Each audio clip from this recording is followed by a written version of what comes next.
Good morning, everyone, and welcome to the 25th Annual Cardinal O'Connor Conference on Life. My name is Julian Jimenez, and I'm a senior studying philosophy, bioethics, and theology. I've had the immense pleasure of serving as director of this year's conference, along with my co-director, Maria Victoria. Good morning. My name is Maria Victoria Almeida Vasquez, and I'm a junior at Georgetown School of Foreign Service studying international politics. On behalf of Julian, myself, and the entire conference board, I would like to say thank you to each and every one of you for joining us on the Silver Jubilee of the conference. The conference was first hosted in January of 2000 and is still organized by Georgetown students for other college students and many pro-life activists who travel to our nation's capital to the March for Life each year. Though originally the College Student Conference on Life, the conference was later named the Cardinal O'Connor Conference in honor of Cardinal O'Connor, an alumnus of Georgetown and a renowned and courageous advocate for life during his tenure as Archbishop of New York. The Cardinal O'Connor Conference has grown to become the largest student-run pro-life conference in the United States. In commemorating a quarter century of our conference, we aim to not only acknowledge the achievements and strides made in championing the sanctity of life, but also to cast our gaze towards the future. Our mission persists in safeguarding and advocating for life. Together, let us reflect on our shared journey and anticipate the journey ahead. Before the conference gets underway, I would like to take the time to thank all those who made this year's conference possible. To our student board, Maria Victoria Almeida Vasquez, Keenan Blakey, Adam Kurzweil, Paige Lane, Luke Anderson, Elizabeth Oliver, Paul Clement, George Curry, Meredith Lambert, George Lemieux, Leah Raymond, Michael Chorbick, and Alyssa Harai. To the many generous Georgetown entities and individuals without whom this conference would not be possible, we would like to especially thank Dr. John DeGioia, President of Georgetown University, Father Mark Bosco, Vice President for Mission and Ministry, Dr. Eleanor Doherty, Vice President for Student Affairs, Patrick Ledesma, Director for the Center of Student Engagement, Kim Daniels, the Director of the Initiative on Catholic Social Thought and Public Life at Georgetown, Father Greg Shendon, S.J., Director of Campus Ministry, and Dr. Jim Wickman, Director for Catholic Life. Let's give them a round of applause.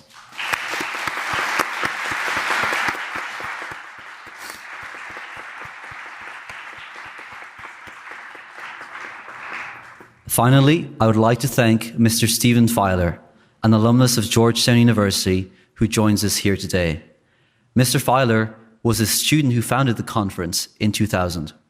We're so glad that you can be here with us on his 25th anniversary of the conference. So let's give Mr. Filer a strong round of applause.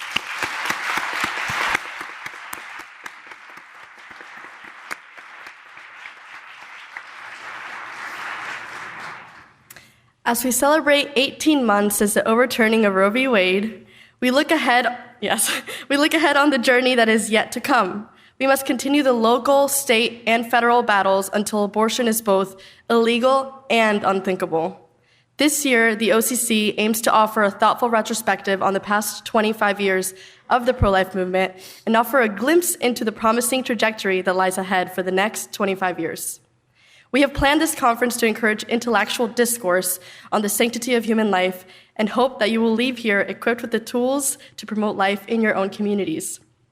To that effect, you will notice that there are several pages at the end of your programs with lined paper so that you may take notes if you're so inclined. It is difficult for me to say the following words, but we are currently in Washington, D.C., a district where abortion is literally legal up to birth. It takes a simple Google search to confirm this fact. It is an atrocity hidden in plain sight, and this is not the only place in the United States with a law like this.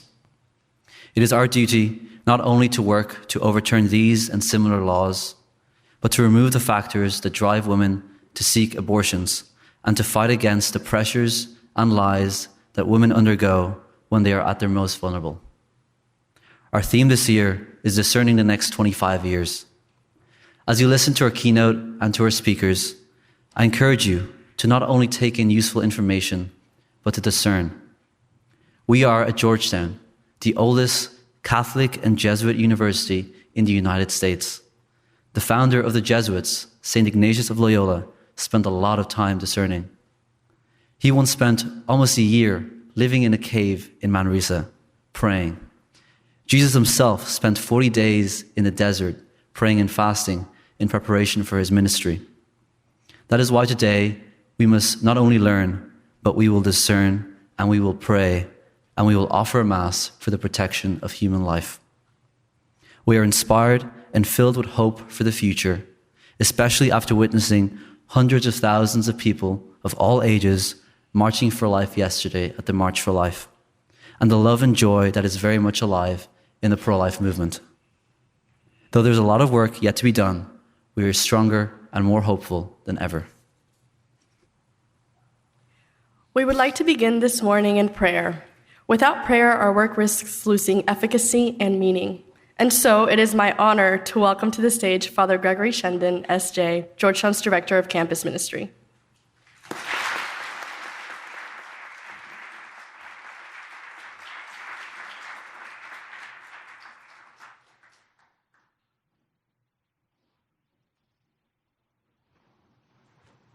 Please stand and join me in prayer.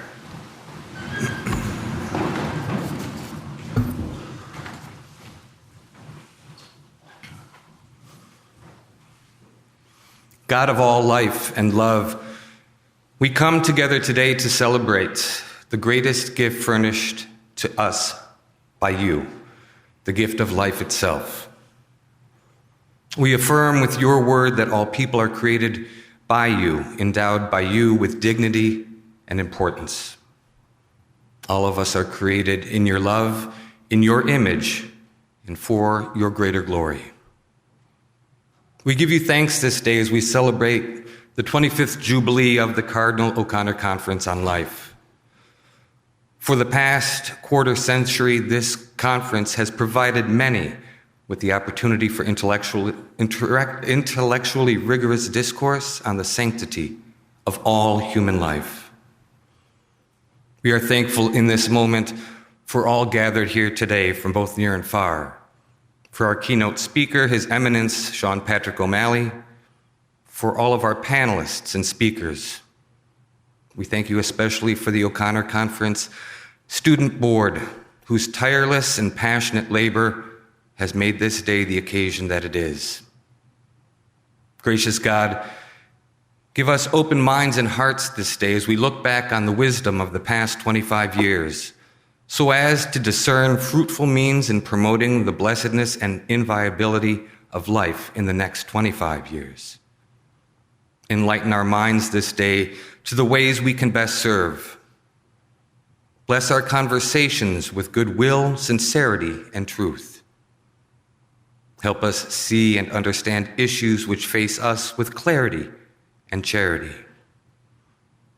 Give us wisdom to find solutions and the courage to see them through. Help us continue to strive steadfastly in building a culture of life in our communities, our nation, and our world.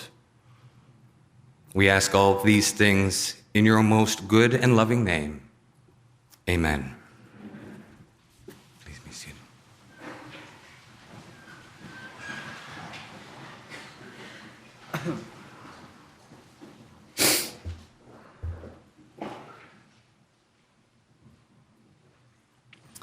Thank you very much, Father Shendon. Before we turn to our highly anticipated keynote address, please take a moment to find your nearest fire exit. In the unlikely event of a fire alarm, please exit via the clearly marked doors to your left, downstairs and upstairs, or to the exits behind me. Before meeting on Healy Lawn, ushers will take you there. I would also like to remind everybody of our freedom of expression policy. Georgetown University is committed to standards promoting speech and expression that foster the exchange of ideas and opinions. While it is recognized that not everybody here may share the same views as the speaker, it is expected that everybody in attendance at this event respect the right of the speaker and our conference board to share their perspectives and ideas by not causing a disruption to the event. With that said, I'm honored to introduce our keynote speaker. Cardinal Seán O'Malley is the Archbishop of Boston, the President of the Pontifical Commission for the Protection of Minors and a member of the Council of Cardinal Advisers. He has been a prominent advocate in the pro-life movement, consistently emphasizing the Church's teachings on the dignity of human life from conception to natural death. Cardinal O'Malley is a member of the United States Conference of Catholic Bishops, where he previously served as the chairman of the Committee on Pro-Life Activities. He also led the Commission on Clergy, Consecrated Life, and Vocations. Additionally, he is a member of the USCCB Administrative Board and a member of the Committees on Migration and Pro-Life Activities, as well as the subcommittees focused on the Church in Africa and Latin America. I now welcome His Eminence, Seán Patrick O'Malley, Order of Friars Minor Capuchin, to the stage for the keynote address of the 25th Annual Cardinal O'Connor Conference on Life.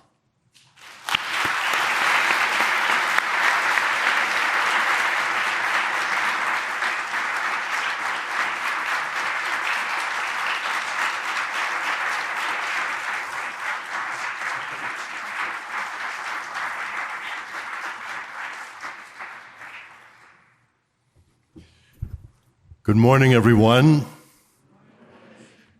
President DeGioia, Steve Filer, dear friends, it's a great joy and a privilege to be with you to give this keynote at your Cardinal John O'Connor Pro-Life Conference. I want to congratulate you on the anniversary of the conference and thank all of the organizers of this very, very important event.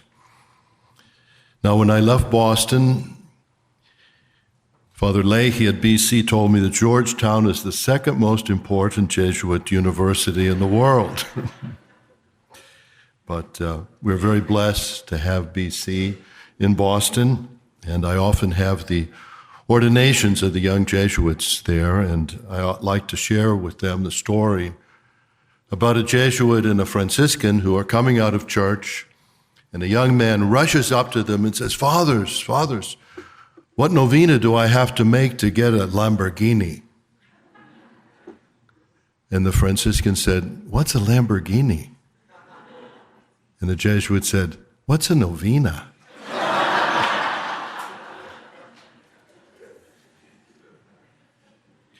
Well, I am very privileged and delighted to be invited to address you on the anniversary of Georgetown University's Cardinal O'Connor Conference on Life. I'm so grateful to all of you for your commitment to one of the most noble missions imaginable, promoting the sacredness of the gift of human life. Right around the time that John O'Connor was named Archbishop of New York, about 40 years ago, I was named bishop in the West Indies, but was part of the U.S. Bishops' Conference. So we collaborated closely on many different issues concerning the gospel of life and human rights, and I have many fond memories of this great prelate. I used to travel a lot with him on different trips that we do for the Bishops' Conference, and it was always very challenging because John O'Connor only slept 3 hours a night, which probably meant you weren't going to sleep either. The wars were raging in Central America, and we made a number of trips there together. Once when we were staying in a refugee camp in El Salvador, there were many children suffering from malnutrition with extended stomachs. And at one point, Cardinal O'Connor asked a nun who was working in the refugee camp, why didn't they use the cattle from the field nearby to feed some of these refugees? She explained that those cattle were being raised for dog food for the United States. During that same visit, we slept on hammocks surrounded by clouds of mosquitoes. But I had remembered to bring with me some of those green spirals. I don't know whether any of you have ever used those. you light the end of it, and it gives off this foul-smelling smoke that is supposed to chase off the mosquitoes. I dutifully put one under my hammock and put one under Cardinal O'Connor's hammock, and in the next morning he informed me that those spirals seemed to be some kind of mosquito aphrodisiac, he said. On that same trip, we visited the Jesuits at the Jesuit University, the UCA, in San Salvador. Shortly after we met the president and the other Jesuits, the 6 Jesuits were murdered along with their housekeeper and the housekeeper's daughter. This week, 2 bishops and 17 priests and seminarians were released from prison in Nicaragua by Daniel Ortega. And it put me in mind of a trip that I made to Nicaragua with Cardinal O'Connor, and we had a meeting with President Ortega, and there was a lovely young woman who was translating for President Ortega, and I was translating for Cardinal O'Connor. It was a very friendly conversation until Ortega made this tirade against the American military, and at that point, Cardinal O'Connor said, "Sean, tell him that I'm a rear admiral in the Navy." That was the end of the conversation. We just saw the back of Ortega's head as he left. The truth is that John O'Connor was a valiant officer in Christ's army, always prepared to defend the most vulnerable, and especially the unborn. You did well to name this conference after him. His legacy does live on. He was a tireless promoter of the gospel of life, who forcefully opposed abortion, capital punishment, human trafficking, euthanasia, exploitation of workers.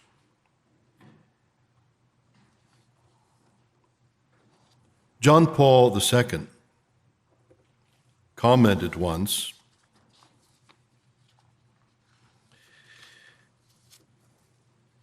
on the many declarations of human rights and initiatives.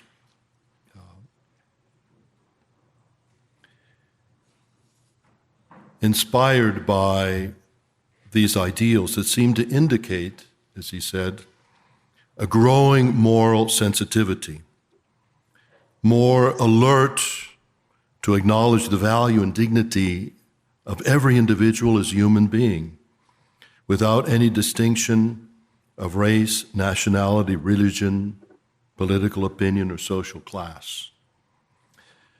Sadly, he observes, these noble proclamations are often contradicted by a tragic repudiation of them in practice. This denial is still more distressing, indeed, more scandalous, precisely because it is occurring in societies which make the affirmation and protection of human rights its primary objective and its boast. Pope John Paul II asks, how can we reconcile these repeated declarations of human rights with the continual increase and spread of justification on attacks of human life? How can we reconcile these declarations with the refusal to accept those who are weak and needy or elderly or those who have just been conceived? These attacks go directly against respect for life, and they represent a threat to the entire culture of human rights. It jeopardizes the very meaning of democratic coexistence. Rather than societies of people living together, our societies become societies of people who are rejected, marginalized, uprooted, and oppressed. When the Church raises the prophetic cry, "Choose life," we are performing a great service to all of society. Life is sacred. Life is a mystery. Life must be protected, nurtured, and respected. The gospel of life is the centerpiece of the Church's social teaching. When the value of life is compromised or diminished, all life is at risk. When we give the state the power to determine which human beings are worthy of living and which should be eliminated, what we're doing is opening a Pandora's box that unleashes every kind of injustice and violation of human dignity. Life is precious. The transmission of life, sexuality, and marriage, which is the sanctuary of life, are all sacred. The Church's consistent life ethic contrasts with the incoherent proclamation of human rights that fails to protect life when it is most vulnerable. The Church's pro-life message is a great service to all society. The culture of death flows out of the extreme individualism of our age. The Church's antidote is community and solidarity. Pope Francis is always talking about the culture of encounter. In his stunning apostolic exhortation, Evangelii Gaudium, Pope Francis writes, "Among the vulnerable for whom the Church wishes to care with particular love and concern are unborn children, the most defenseless and innocent among us." Pope Francis goes on to say, frequently attempts are made to ridicule the Church's efforts to defend the unborn. Attempts are made to present the Church's teachings as ideological, obscurantist, and conservative. Yet this defense of unborn life is closely linked to the defense of each and every other human right. The Holy Father laments the fact that we have done too little to adequately accompany women in very difficult situations. Yesterday, I was sharing with young people at the Rally for Life that the Sisters of Life and the Knights of Columbus organized. There were about 6,000 young people there. I call the pro-life march the poor man's World Youth Day. It's such a wonderful opportunity for young people to come together with thousands and thousands of their peers and feel affirmed in their life and their commitment to discipleship and to the gospel of life. Well, I told them a story I heard recently about a man who wanted to have a very special pair of trousers made. So he goes to this tailor, famous Jewish tailor, picks out the cloth, the design, and then every week he goes back to pick up the pants. They're never ready. So after 3 months, the tailor finally gives him the trousers. And the man knew that the tailor was a very pious Jew, and he said to him, "You know, it only took God 1 week to make the world. And you took 3 months to make these trousers?" And the tailor said, "Yes, it's true." He said, "But look at the trousers." He said, "They're beautiful." He said, "Look at the world." He said, "It's a mess." The Jewish people have a concept which I love very much. They call it tikkun olam, which means to repair the world, that God has given us the mission to repair the world. Pope Francis says that God has placed us here to take care of one another, to take care of our common home, the planet, but especially to care for those who are most vulnerable. to accompany those who suffer, and make God's unfailing love available to them. Yes, the world is a mess, but God put us here to do something about it. When I was a young priest in Washington, it was 1975, I invited Dom Helder Conmara to come and give a talk for Human Rights Day, December the 10th. And despite the fact that it was snowing that day in December here in Washington, it's an unusual. I was working at the other Catholic university in those days, but hundreds and hundreds of people turned out to hear Dom Helder. We were also gratified by that. This legendary defender of human rights from Brazil said how grateful he was that the United Nations had given us this annual observance of Human Rights Days.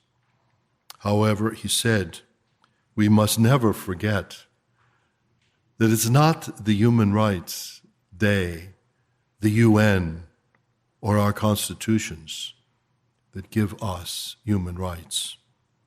They come from God. Pope Francis urges us to be people who defend human rights, to practice the art of accompaniment, which teaches us to remove our sandals before the sacred ground of the other. And so often that other is a woman in crisis. The accompaniment must be steady and reassuring, reflecting our closeness and our compassionate gaze, which heals, liberates, and encourages growth in human life. When Pope Francis visited the United States, I think he was the only pope to address a joint session of Congress. And it's one of the few talks that he has given in English. He practiced this for weeks and weeks before he came. And it was a very powerful talk.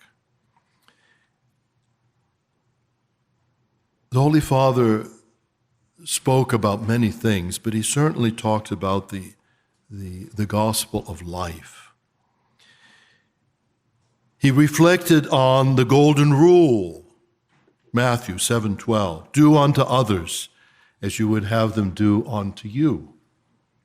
He goes on to say that the golden rule reminds us of our responsibility to protect and defend human life at every stage of its development. And the Holy Father said, this conviction has led me to advocate for the global abolition of the death penalty.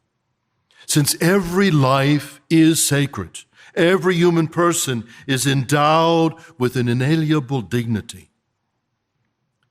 The Holy Father presented a very pro-life position in a way that elicited an acceptance of the pro-life premise that every life matters. Life should be protected at every stage. And if we must protect the life of a murderer, how much more do we need to protect the life of an innocent child? In all the passion accounts in the gospel, they record the gambling that went on Calvary. The Roman soldiers cast dice to see who would win Jesus' clothing, his tunic. It's only in John's gospel, however, that the tunic is described as being a seamless tunic, woven from one piece. And so the soldier said, let us not tear it, but let us cast lots for it. In 1984, Cardinal Bernardin used the metaphor of the seamless garment to indicate how all social teaching in the church is part of a whole. Unfortunately, I think some people tried to cannibalize his notion of the social gospel and see it through the lens of a political or ideological viewpoint. Catholic moral teaching, the social gospel of the Church, is a consistent and unified way of acting. It's not saying we're for human rights unless life is inconvenient. It's a common sense approach that puts the human person and human dignity at the center of things. As church, we see the gospel of life as the centerpiece of the social gospel. What could be more important than defending innocent human life in the womb? The Dobbs decision was the result of a lot of prayer and hard work on the part of many people in the pro-life movement. To show people the consistency and the coherence of our social teaching is an important way to help people to see how reasonable is our position. If we say that we're pro-life, but have no concern about economic injustice and poverty that are so often the cause of abortion, we will not be convincing. People will never believe us unless they are convinced that they matter to us. People will not believe us if they are not convinced that we love them. This is not just an ideological debate. It is communicating our desire for justice and goodness in our world. It's our way of repairing the world. Pro-life causes can be won only if we're promoting economic justice and a user-friendly adoption policy. We need to celebrate adoption every chance we get. The culture of death will be overcome by the witness of a community where people are welcomed, forgiven, celebrated, and cared for. Recently, I was reading an article when I was in Rome by a journalist there who had been a self-declared agnostic for many years. And recently he wrote a column saying that he had visited Gesù Bambino, the children's hospital in Rome, and he met a nun there who was taking care of the children. And he was so impressed by the goodness and the humanity of this sister. He said, when I saw how good she was, I thought to myself, there must be a God to create such extraordinary people.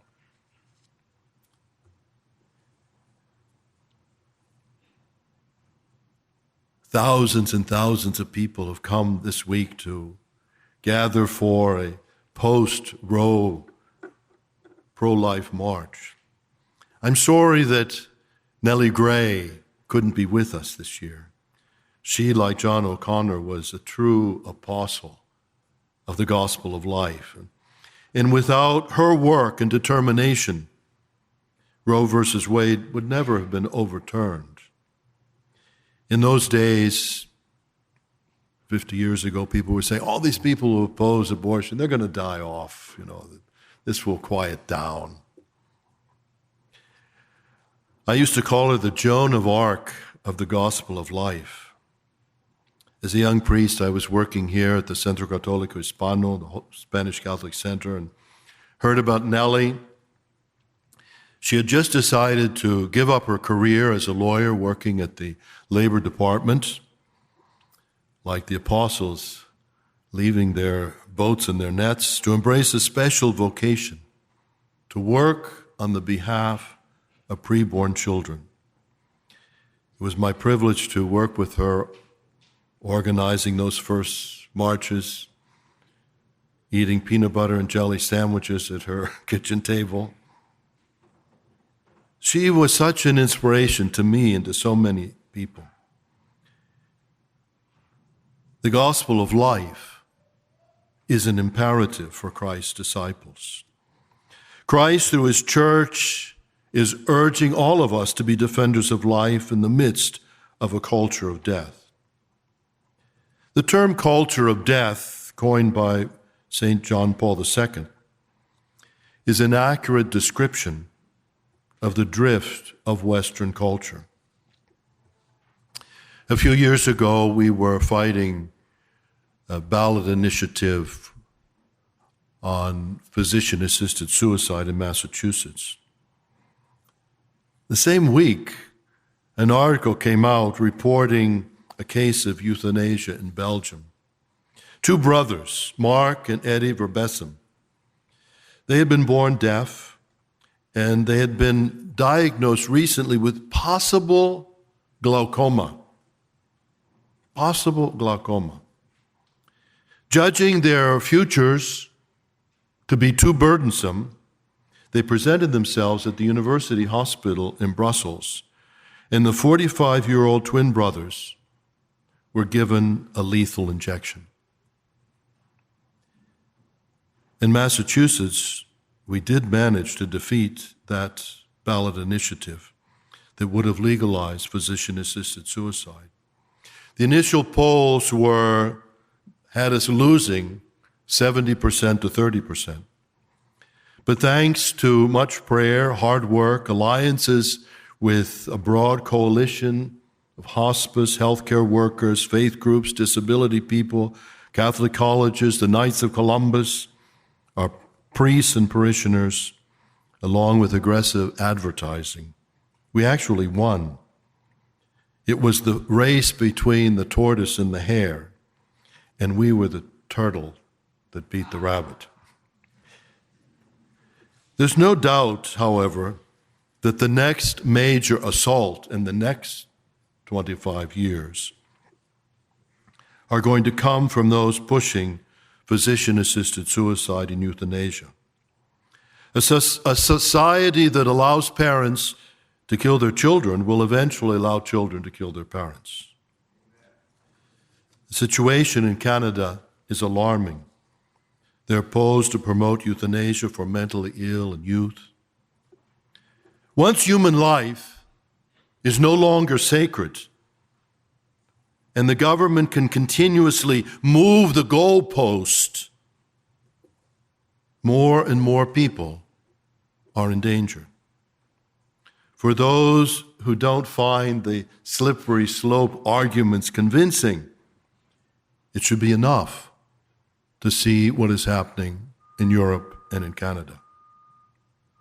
During the past 50 years, pro-life Americans have felt a great frustration of being disenfranchised by that activist Supreme Court that denied everyone the right to vote about abortion policy.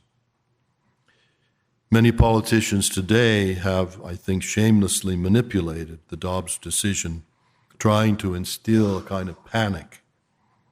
The good news is that many thousands of babies have been saved by that decision. A couple weeks ago, the New York Times conjectured that 30,000 babies were born who would have been aborted last year. 50 years ago, when the Supreme Court handed down the second Dred Scott decision that rendered unborn children, like people of African American descent in the days of slavery, unprotected by the Constitution of the United States. Since 1973, there have been around 60 million abortions. That's the population of Italy, or the United Kingdom, or France. That translates into abortions for a quarter of all pregnancies. There was a study done in New York City showed that the abortion rate there was 40%, over 60% for black children. The same study, ironically enough, showed a solid consensus that people were shocked by the number of abortions, that they opposed taxpayers funding abortion and favored parental consent laws, waiting periods, and accurate information about the abortion procedure and options. The same poll also indicated that 70% of New Yorkers favored conscience rights for healthcare workers. I believe that those polls still reflect the pulse of the majority of Americans. Sadly, the government is not listening to the people, and politicians and pundits try to convince the public that the pro-life position is irrational. We now face a grave challenge to religious liberty, with healthcare mandates that redefine religious institutions in a way that hinders our ability to continue the valuable services that the Church offers to the greater community. Conscience rights and religious exemptions have been an important feature in American life, in American democracy from the beginning. We have valued religious freedom and authentic pluralism with a strong society based on solid families and committed marriages. We have been wandering in the desert for 50 years, but I like to think we're getting closer to the promised land. Austin Ivory put it very well. He said, "The direction of Western cultural history, indelibly marked by Christianity, is toward the eventual revelation of the humanity of the victim. Just as the voices of the slave, the ostracized foreigner, the battered housewife, the disabled, the child abuse victim, all have eventually been heard, so will eventually the voice of the literally voiceless, the unborn child." Despite all the post-Dobbs hype, I'm convinced that the vast majority of Americans are opposed to the extreme positions and policies on abortion and would favor limitations. The most encouraging fact is that younger Americans tend to be more pro-life than older Americans.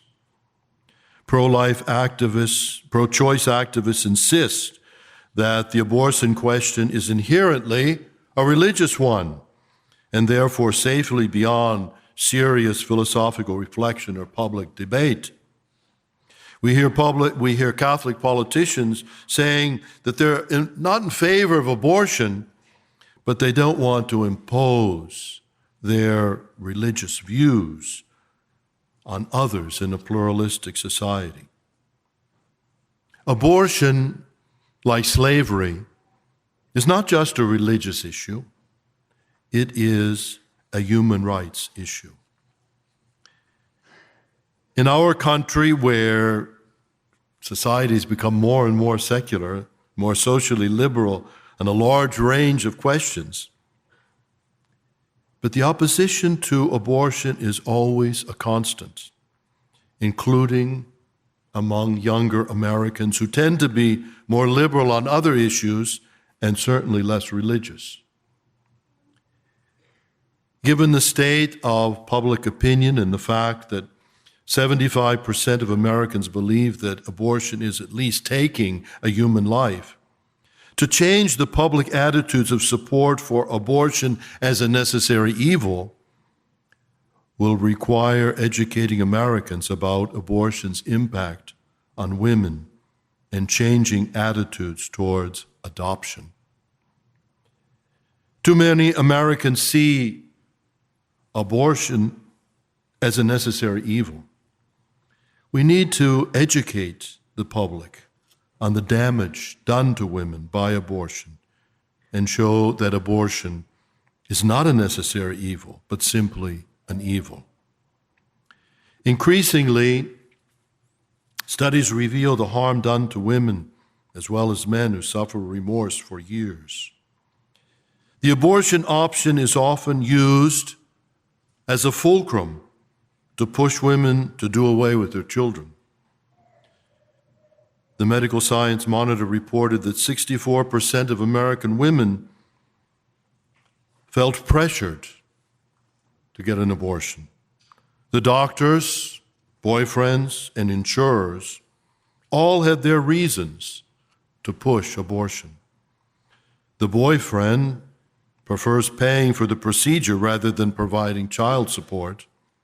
And if the woman refuses his generous offer to underwrite the abortion instead gives birth, well, then that's her problem.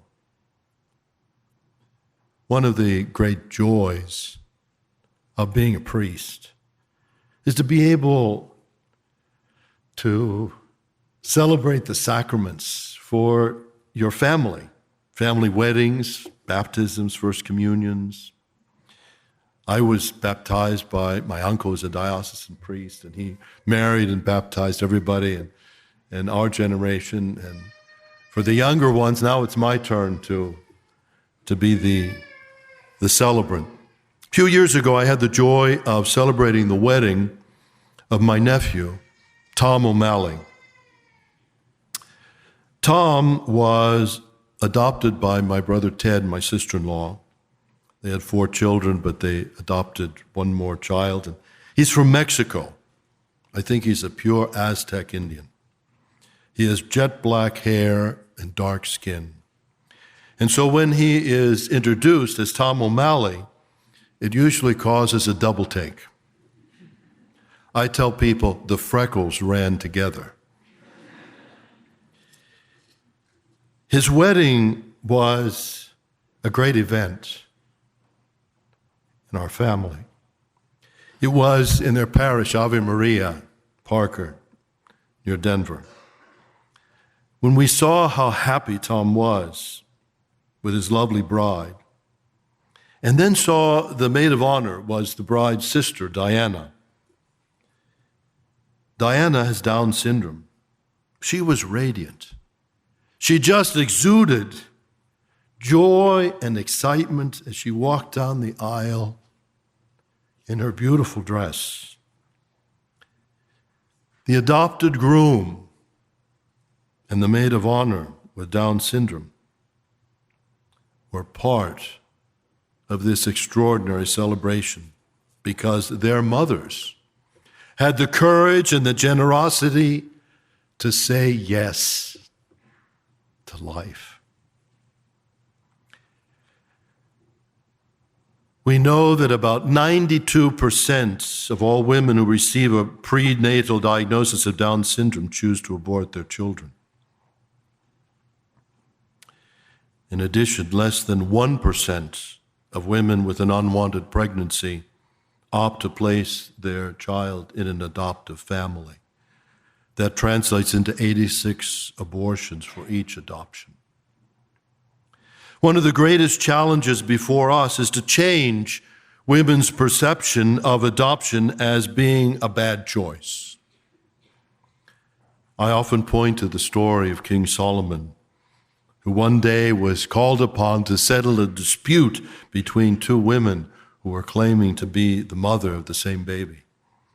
At one point, the wise king asked for a sword and offered to cut the baby in 2 and give half to each of the mothers. Immediately, the real mother shouted, "No, give her the baby." Sometimes the real mother must entrust her child to someone else so that that child will live.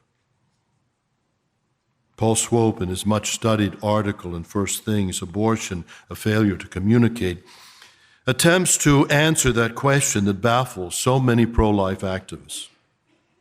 How can women and the public in general simultaneously hold that abortion is killing and that abortion should be legal? The Vitae Caring Foundation produced a wonderful study with the intriguing name, The Least of 3 Evils, Understanding the Psychological Dynamics of How Women Feel About Abortion.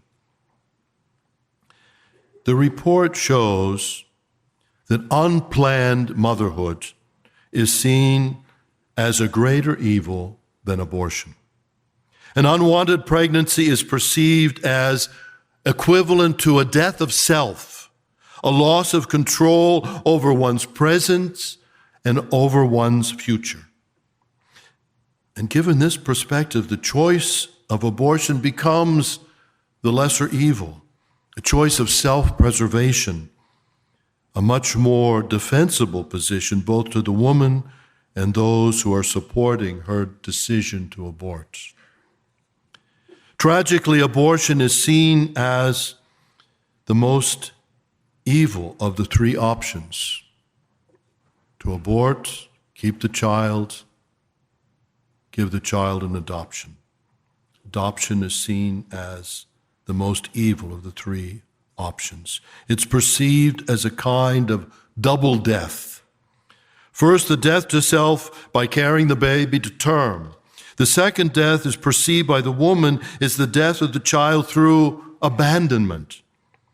The mother worries about giving her child away, that he'll be mistreated, abused, neglected. She would perceive herself as a bad mother who gave her child away to strangers. Basically, the woman desperately wants a sense of resolution to her crisis.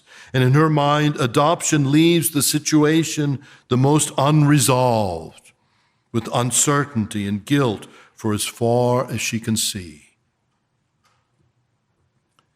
As much as we might like to see the slogan, "Adoption, not abortion," embraced by a woman facing an unwanted pregnancy, studies suggest that in pitting adoption against abortion, adoption will always be the hands-down loser. In fact, while abortion itself is seen as something evil, the woman who's making that choice is seen as courageous, making a difficult but necessary decision. The same study goes on to show that abortion is considered the least of the three evils because it is perceived as offering the greatest hope to woman to preserve her sense of self. And this is why so many women deeply resent the pro-life movement, which they perceive as uncaring and judgmental.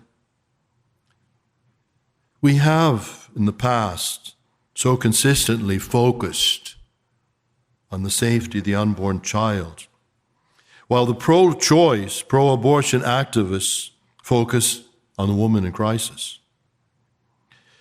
With almost 100 abortions for every adoption, we have so much work to do.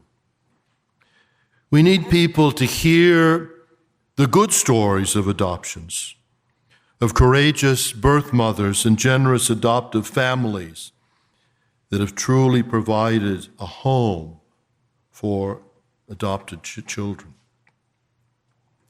I was very touched when one of my pastors came to me and shared with me that as a newborn baby, he had been adopted into a loving family that nurtured his faith and his vocation.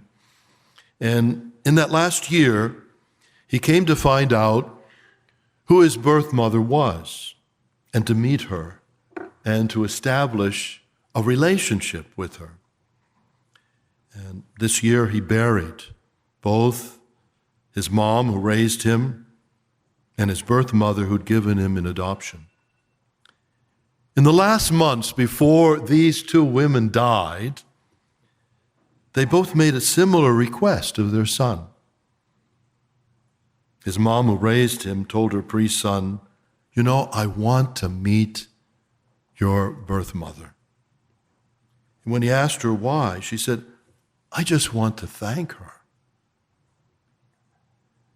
And almost simultaneously, his birth mother made a similar request. She wanted to meet his adoptive mother. And when he asked why, she too said, "I just want to thank her." The majority of women who succumb to abortion are poor. Poverty is a dehumanizing force that leads people to feel trapped and to make this horrible decision. The gospel of life demands that we work for economic justice in our country and in our world. In a society where the rich are getting richer and the poor are getting poorer, abortion looms ever larger. Remember, Planned Parenthood was founded to eliminate the poor. Our task is to eliminate poverty so that the poor can survive and their children can survive. We rescue unborn babies from abortion by rescuing their mothers from a life of poverty and homelessness. Pope Francis challenges our complacency and indifference to the oppressive poverty that spawns so many abortions. The Catholic Church's consistent life ethic is a great contribution to society. It's our task to witness to the truth that love, compassion, and solidarity can build a just society that will be safer for the poor, for the unborn, for the immigrants, from those who are on the periphery. Obviously, we must never abandon our commitment to the unborn child, a precious human being made in the image and likeness of God. But we must learn to focus more on women in crisis. We must listen with empathy to be able to communicate the gospel of life. Pregnancy crisis centers, Project Rachel, Walking with Moms, Sisters of Life were here. Aggressive advertising campaigns that communicates greater understanding of the situation of women facing an unwanted pregnancy are of paramount importance. The media can be a very powerful tool in communicating a pro-life message.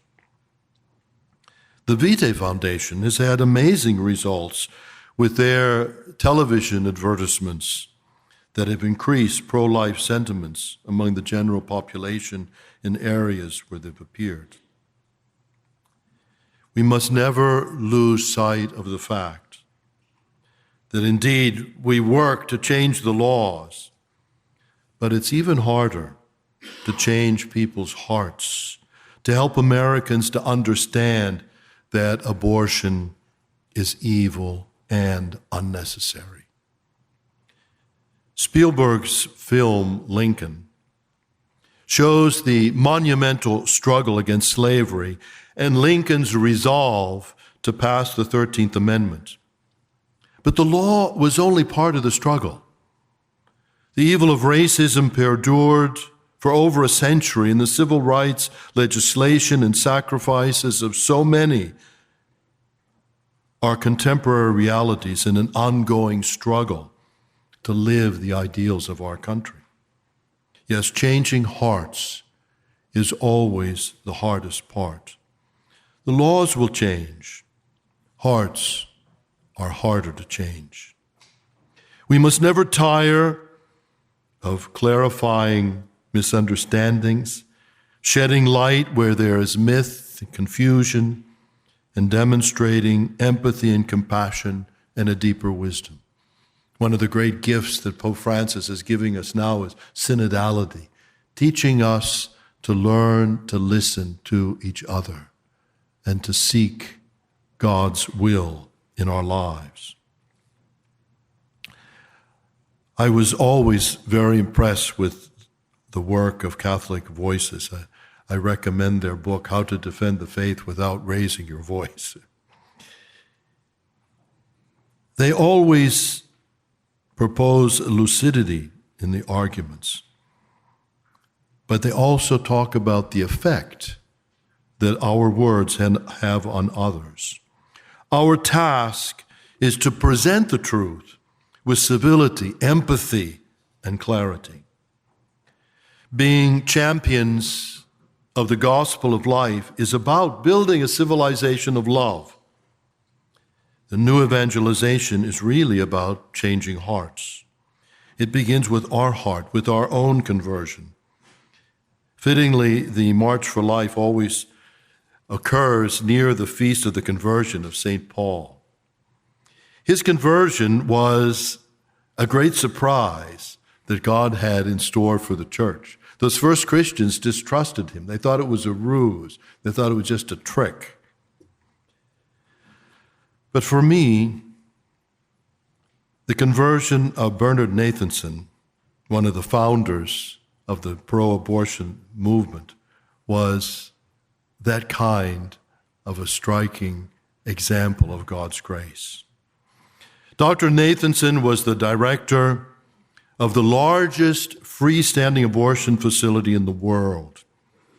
In 1974, Nathanson wrote, "I'm deeply troubled by my own increasing certainty that I have had, in fact, presided over 60,000 deaths." With the development of the ultrasound in the 1970s, Nathanson had a chance to observe a real-time abortion. And this made him reconsider his views on abortion. He wrote a book back in those days called Aborting America. If you ever get a chance, read it. He discusses what he called the dishonest beginnings of the abortion movement. He talks about all the false statistics and lies that were used by abortion activists in those days, he being one of them. In 1984, Bernard Nathanson accompanied me to Honduras, where the legislators had just legalized abortion. A young couple, Martha and Leo Casco, who, when they were students here in Washington, used to come with me to the pro-life march. They were the ones who gave me an urgent call after the legalization of abortion in their country. Dr. Nathanson had just made the film The Silent Scream, so I asked him to come with me to talk to the people of Honduras. He spoke on the television, he spoke to the doctors, he spoke to the young people. His testimony was so eloquent that he helped overturn those abortion laws in Honduras. Like St. Paul's conversion, Nathanson's was dramatic. Later on, he was baptized by Cardinal John O'Connor in St. Patrick's Cathedral in New York. Bernard Nathanson stated at the time of his conversion, "No religion matches the special role for forgiveness that is afforded by the Catholic Church."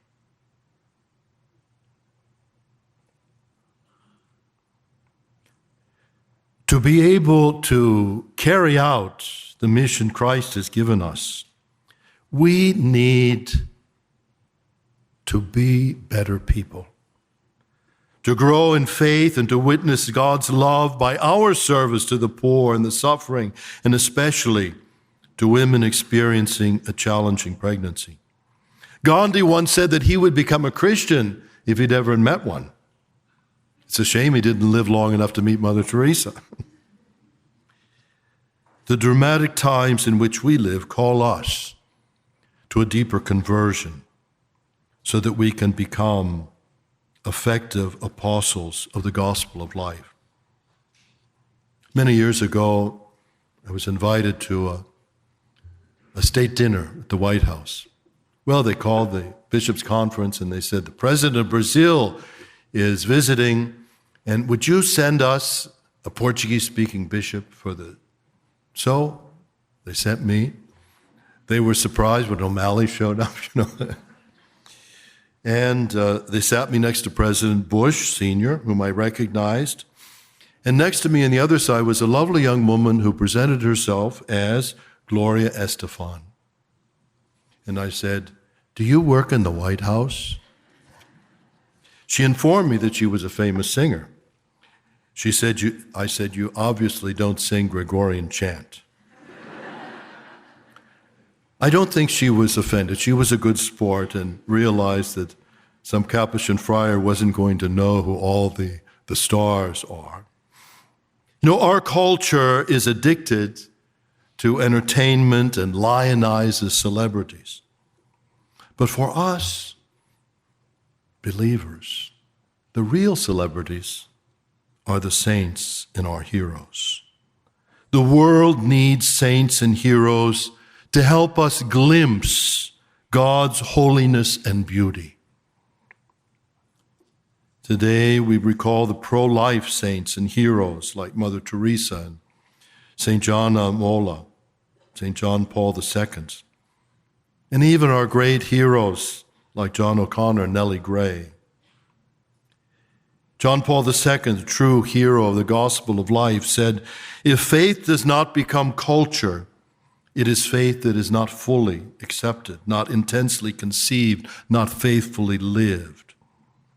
Our task is to live our faith so intensely that we will generate a culture of life, a society that welcomes the weak and the poor, that makes place for every child at the table of life, where people are more important than money, where the sick and the dying are cherished and cared for.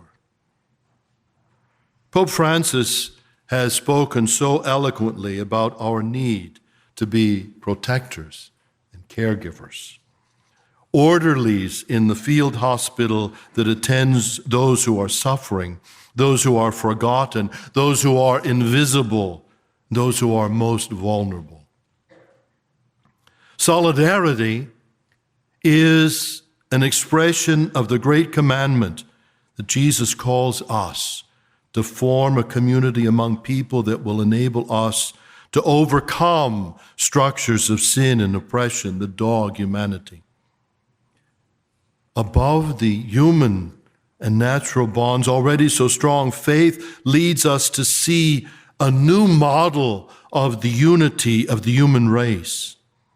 The Holy Father insists that solidarity is not sentimentality or a vague compassion or empathy for the suffering of so many, but rather it's a firm and persevering determination to commit ourselves to the common good, because we are all really responsible for all. Solidarity is about being protectors of the gifts and caretakers of each other. The Church cannot remain on the sidelines in the fight for justice.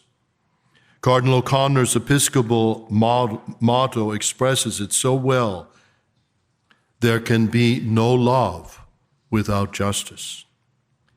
In the history of our country, people of faith have worked together to overcome racism and injustice. Now, we have to come together for the defense, to be the defense attorney for the innocent unborn and the vulnerable elderly, and all of those whose right to life is threatened. We shall overcome. We must characterize the pro-life movement as a special love for the poor, the marginalized, the suffering, and especially human life that is in danger of being discarded.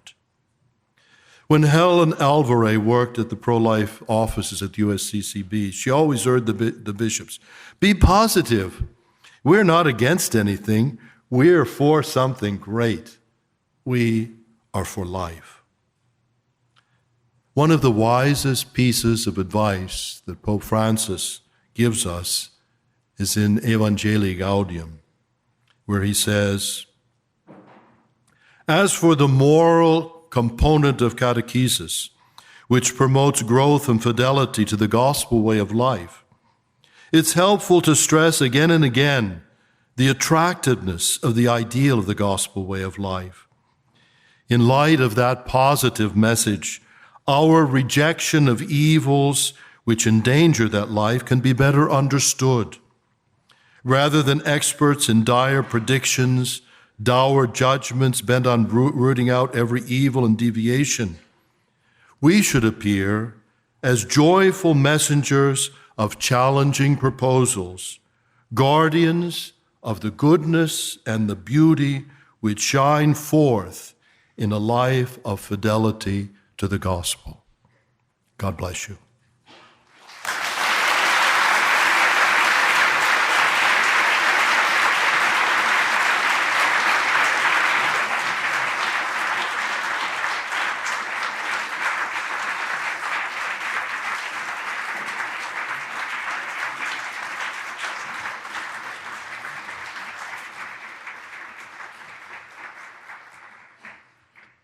Thank you again to Cardinal O'Malley for what was a keynote address worthy of the silver jubilee of the conference. My name is Paul Clement, and I'm a junior here at Georgetown. This year I served as outreach chair with my co-chair, George Curry. At the Cardinal O'Connor Conference, we recognize commitment to the pro-life movement, particularly of collegiate pro-life groups. The Evangelium Vitae Award was established in 2006 to recognize and reward outstanding college pro-life groups. In 2010, the award was renamed in honor of Reverend Thomas King, S.J. The winning group is selected based on the pro-life work it has done over the past year and receives a $1,000 award to advance its work. Father King was a mentor to Georgetown Right to Life and a beloved professor of theology, whose tenure spanned nearly 4 decades. Father King passed away in 2009, and is the namesake of the award, having provided a brilliant witness to human life. I would now like to introduce Georgetown University's president, Dr. John DeGioia. John J. DeGioia is the 48th president of Georgetown University. For nearly 4 decades, Dr. DeGioia has worked to define and strengthen Georgetown University as a premier institution for education and research. A graduate of Georgetown, Dr. DeGioia served as a senior administrator and as a faculty member in the Department of Philosophy before becoming president on July 1st, 2001. As president, Dr. DeGioia is dedicated to deepening Georgetown's tradition of academic excellence, its commitment to its Catholic and Jesuit identities, its engagement with the Washington, D.C. community, and its global mission. He's a past chair of the board of directors of the American Council on Education and recently chaired the board of directors of the Forum for the Future of Higher Education. He has been presented with the Lifetime Achievement Award for Excellence in Academia by the Sons of Italy and the Catholic in the Public Square Award by Commonweal in 2012. Please join me in welcoming Georgetown University's president, Dr. John DeGioia.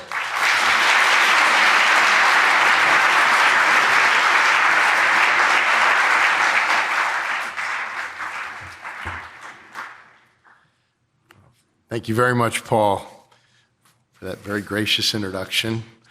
Well, good morning, everyone. It's wonderful to be with all of you, Julian and Maria Victoria. I want to thank you and the entire Cardinal O'Connor Conference team for your leadership and for your contributions to this gathering. As you know, this is a particularly special year as we mark the 25th anniversary of this annual convening and to have had the opportunity to welcome His Eminence, Cardinal O'Malley, as our keynote speaker. We're deeply grateful to Cardinal O'Malley for his presence and for his reflections here with us this morning. For a quarter century, this conference, led by Georgetown students, has brought young people from across our country here to our university. We're grateful for the many students, colleagues, and sponsors each year who help us to support this work. And it's a privilege for me to be here this morning to welcome all of you. This tradition of coming together has provided us many moments for prayer, reflection, and dialogue, and it has enabled us to honor and remember some very special members of our community. And 2 of those, His Eminence Cardinal O'Connor was a member of the Georgetown class of 1970, PhD, and Reverend Thomas King of the Society of Jesus, as Paul just mentioned, a longtime member of our faculty. And this morning, I have the privilege of presenting the annual award named for Father King and of sharing with you a few brief reflections about Father King and what he meant to Georgetown. This award possesses a special resonance for me. Father King was the first Jesuit, the first faculty member.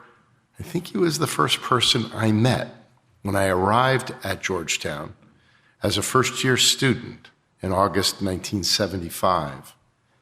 He helped to introduce me to the way of life of our community and to the kind of academic work that was possible. Now, how was he the first? He was the chaplain in residence, the Jesuit who lived on my floor as a freshman in New North Hall, which is attached to this building right behind us. And he lived on that floor. And I will say, we were all 18. It's quite an assignment to be asked to be the chaplain in residence on a freshman floor. And we got to know each other quite well.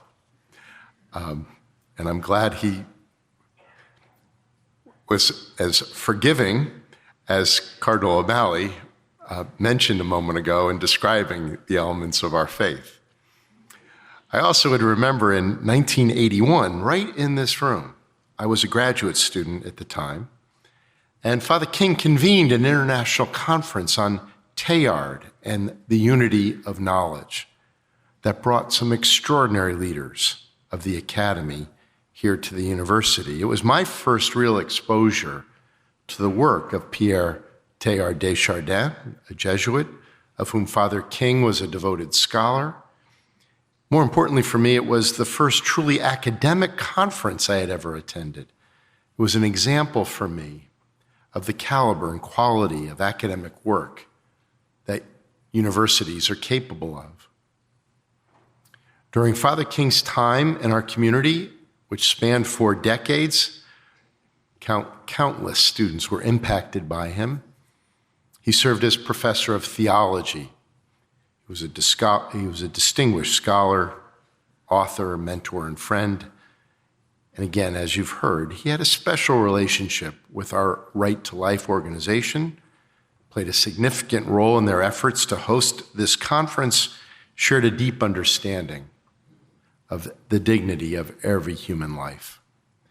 His dedication was recognized in 2005 when he received the Rupert and Timothy Smith Award for distinguished contributions to pro-life scholarship from the University Faculty for Life, an organization that he had founded in 1989. Father King was a comforting presence who played an enduring role in the lives of so many members of our Georgetown community, especially those who joined him at his daily 11:15 p.m. Mass in our Dahlgren Chapel. For 40 years, 6 days a week, during both moments of celebration and sadness, he provided and offered guidance to all who sought peace in the presence of the Lord. In 1999, our student newspaper, The Hoya, named Father King as Georgetown's Man of the Century, sharing, and I quote, "No one has had a more significant presence on campus and effect on students than Father King," close quote. There are so many images and memories that I have of him, but I always think, when I think about him, of the way that he ended every Mass. He would bring Mass to a close, reading from the opening words of John's Gospel, and that would lead him into a deeper prayer. But he always began, "In the beginning was the Word, and the Word was God, and the Word was with God." And when I think of Father King, I think of his gift of providing the opportunity in countless ways, but especially every evening at 11:15 Mass, that enabled our community to come together and to experience the presence of God. Father King had a wonderful spirit and patience. He was a person of extraordinary integrity, a model of what it means to be a man for others. He was a man for God. It's wonderful to be with you this morning, to have this opportunity to remember his contributions And I now have the honor of announcing this year's Reverend Thomas M. King, S.J. Award for this year. And the recipients of this award and to join us here on stage. The recipient of the Thomas King Award this year is Notre Dame Right to Life. And let me invite the president of Notre Dame Right to Life, Kylie Gallegos, and their director of education, Theo Austin, to join me here on stage.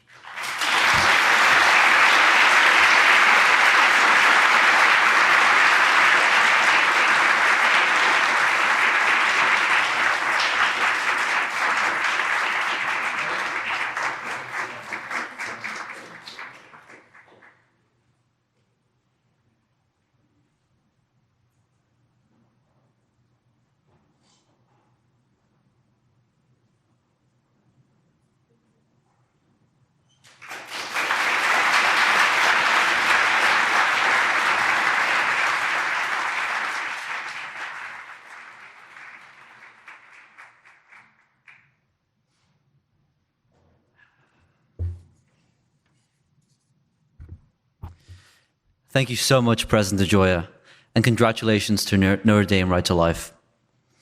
I now have a few announcements before we move into our breakout sessions. These breakout sessions are opportunities to explore different life issues in more depth. Information about the breakout schedule and the various speakers can be found throughout your program. The first of these 3 sessions begins soon at 11:10 a.m. These sessions take place in first-floor classrooms of the building at which you first entered, Healy Hall, as well as in Maguire Hall, Dahlgren Chapel, and the Ecumenical Chapel. Please refer to the map in your programs to find your way. Please find any of our volunteers with lanyards if you have any questions or need help getting around. When you checked in, you should have received a wristband. The wristbands are color-coded to indicate when and where you will be eating lunch. Please take a moment to look at the conference schedule now in your program and look at the color of your wristband. If you have a yellow wristband, we will provide lunch for you shortly at 11:10 a.m. in the second floor of Healy Hall. If you have an orange wristband, we will provide lunch for you at 11:10 a.m. in the Intercultural Center, written on your map as the ICC Galleria. Please walk out the front steps of the Healy building, where ushers will meet you and direct you to the left to get to the ICC Galleria. Everyone else at 11:10 a.m. will be attending breakout sessions. If a room becomes full, an usher might guide you to an alternative location. Please also note that due to the severe snow conditions, Dr. Daniel K. Williams will no longer be able to join us in person, but over Zoom. He will present his talk in the same location. Additionally, please note that viewer discretion is advised for Dr. Kathy Altman's talk in Healy 103. Lastly, please note that there is a student panel happening at 12:20 p.m. in the Bioethics Library that will occur only once, whereas all the other breakout sessions will occur twice. The presidents of collegiate pro-life clubs will speak at this student panel, including Kylie Gallegos of Notre Dame, who just won the Father King Award. With that said, we will now depart Gaston Hall. Please spend some time looking briefly at the sponsor exhibits downstairs before proceeding to your breakout sessions or lunch in time for 11:10 a.m. Please reference your program or ask for usher help for guidance. Finally, we invite everyone to connect with us on social media. You can find this information on the inside page of your programs. Tag us on Instagram stories and posts, and we will repost you. Thank you very much.